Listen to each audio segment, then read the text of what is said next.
Incredible turnout here in the women's event. Over 1,000 entries. We're here to ask a few of them what got them into poker. What got you into poker?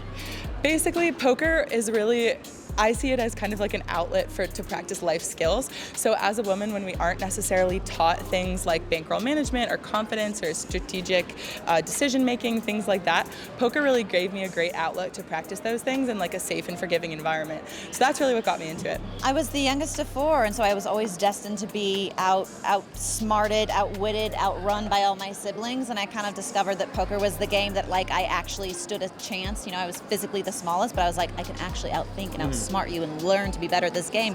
So I think that just being a competitive family of four, and my grandfather, who was in the Navy, a Navy man, taught me how to play when I was younger. So Grandpa Carl, rest in peace, was who taught me how to play the game when I was very young. I was 13 and I was playing at my friend's stepdad's cabin, and it was a bunch of old guys at the table, and I wanted to know like what they were talking about. What got you into poker?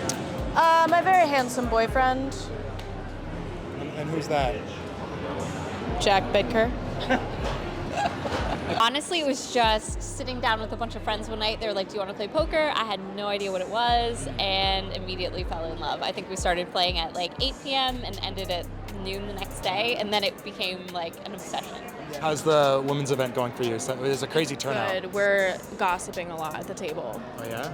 We're talking about nipples. We're talking about someone died yesterday. We're talking about the girl that's cheating. All this stuff. I mean, a lot of stuff. Yeah. I love the ladies' event. The ladies' events is my absolute favorite because it's just such a friendly but competitive environment, and I really respect everyone I'm playing with. There's really just no animosity, but we're all trying to win, of course, and I just thrive in that environment, so I'm having a great time. Thank you so much. Thank you. Good luck. This is Phil for PokerNews, and welcome to Tweets with the Beast. Tweet from Jungleman. He said, okay gang, I've basically already won the Poker Players Championship. I've successfully duped my opponents into thinking they had a chance. Time to go savage on them.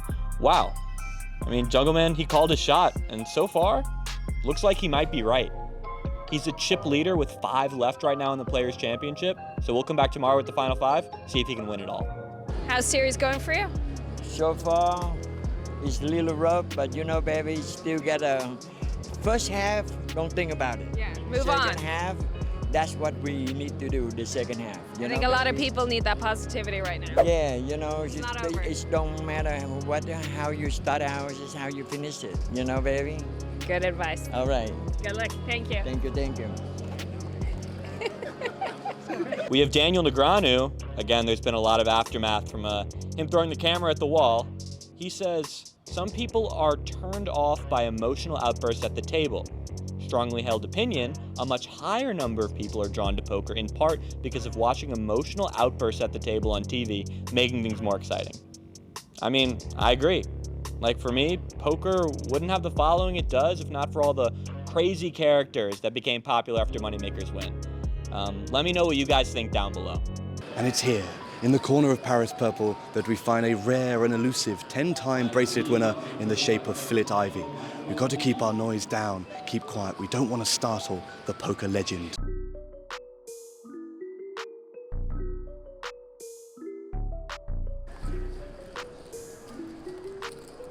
So we can go for the trifecta in one race. And our last tweet is from Rampage. He says, thinking I'll spend more time in this late registration line at the WSP Turbo Bounty versus actually playing. Well, look, the late registration lines have been quite long during this World Series, and based off the way Rampage has been running, I wouldn't say it's too far-fetched.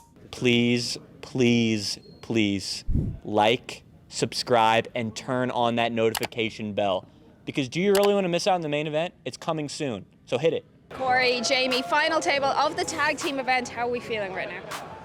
Feeling pretty good, full confidence in Jamie, so hoping that she just wins it while I sit on the sidelines. Do we have a strategy going into this? Are you tagging in first? Yeah, we've just been alternating every level, so I'm going to finish this level since I played it last night, and then I'm hoping to eliminate a player or two because I want him to play shorthanded.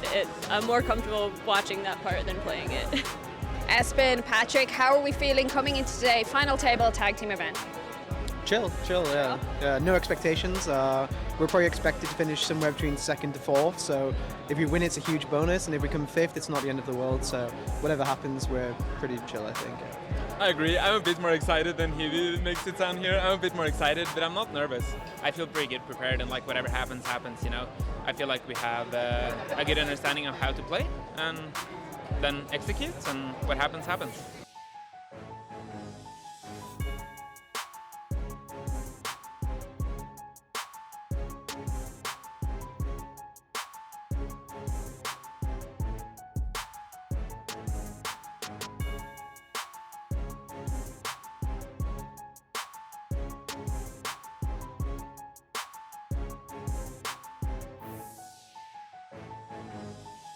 I'm here with winner of the tag team event, Espen Orsted and Patrick Leonard. I know you both personally, so I'm kind of hyped to even do this interview. Let's take it from the top. How did you end up? How did this duo even come about? I obviously paid Patrick a lot of money to be on his team. I don't remember how much it was actually. Yeah, it was like this. I told him like I would pay half the buy-in, but he could keep 80% of the money if we win something.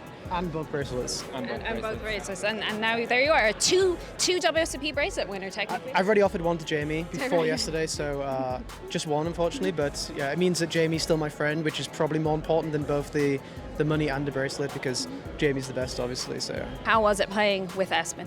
It was good, yeah. There's nothing negative for sure. Like I'm glad he won his all-ins, you know. I'm glad he made good decisions. Yeah, it was good. And obviously you're going to share this moment forever. Your bracelet is always going to be linked to each other. How is it having It's been said, he says we're bracelet bros now. Bracelet bros, a bond for life. That's it. With Patrick. That's, by the way, the biggest compliment I've ever gotten. Pat said, yeah, there was nothing negative. So, yeah, that's pretty good. All right, I'll take that. and with him, I mean... Yeah, no, I mean, honestly, I think he played quite a lot better than me. There was a lot of plays early where if the seats were swapped, if I was tagged in, we would be out. so I'm glad he was in those spots, yeah.